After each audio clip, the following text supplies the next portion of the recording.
தற்போது கிடைத்துள்ள அண்மை செய்தி.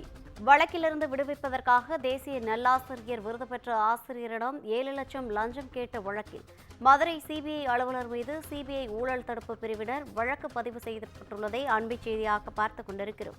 இதுகுறித்தான கூடுதல் விவரங்களை வழங்குவதற்காக நமது செய்தியாளர் அருண் இணைப்பில் இருக்கிறார். வணக்கம் அருண், கூடுதல் விவரங்களை வழங்கலாம். வருமான வரி மோசடி புகார் தொடர்பாக சிபிஐயால் கைது செய்யப்பட்ட அரசு பள்ளி ஆசிரியர் ராமச்சந்திரனிடம் வழக்கிலிருந்து விடுவிக்க கோரி ரூபாய் 7 லட்சம் லஞ்சம் கேட்ட விவகாரம் தொடர்பாக மதுரை சிபிஐ அலுவலர் தினேஷ்குமார் என்பவர் மீது மதுரை சிபிஐ ஊழல் தடுப்பு பிரிவால் கடந்த 30/5/2025 அன்று வழக்கு பதிவு செய்யப்பட்டு விசாரணை மேற்கொள்ளப்பட்டு வருகிறது.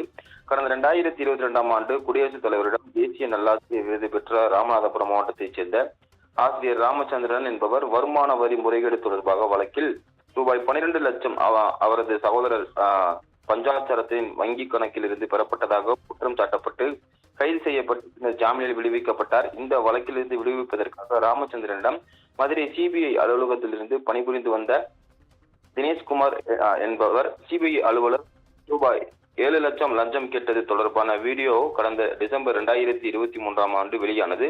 அதன் அடிப்படையில் அந்த சிபிஐ அலுவலர் தினேஷ்குமார் மீது மதுரை சிபிஐயில் கடந்த 30/5/2025 அன்று வழக்கு பதிவு செய்யப்பட்டு விசாரணை மேற்கொள்ளப்பட்டு வருகிறது. இது தொடர்பாக விசாரணைக்கு வருகின்ற வெள்ளிக்கிழமை 13/6/2025 அன்று ஆஜராவதற்கு ஆசிரியர் திரு ராமச்சந்திரனுக்கு மதுரை சிபிஐ அலுவலகத்தில் சம்மன் அனுப்பப்பட்டுள்ளது. மேலும் மதுரை சிபிஐ ஊழல் தடுப்பு கிளையைச் சேர்ந்த அலுவலர் ஒருவர் மீது மதுரை சிபிஐ ஊழல் தடுப்பு பிரிவால் வழக்கு பதிவு செய்யப்பட்டு விசாரிக்கப்பட்டு வருவது மிகவும் குறிப்பிடத்தக்கதாகும்.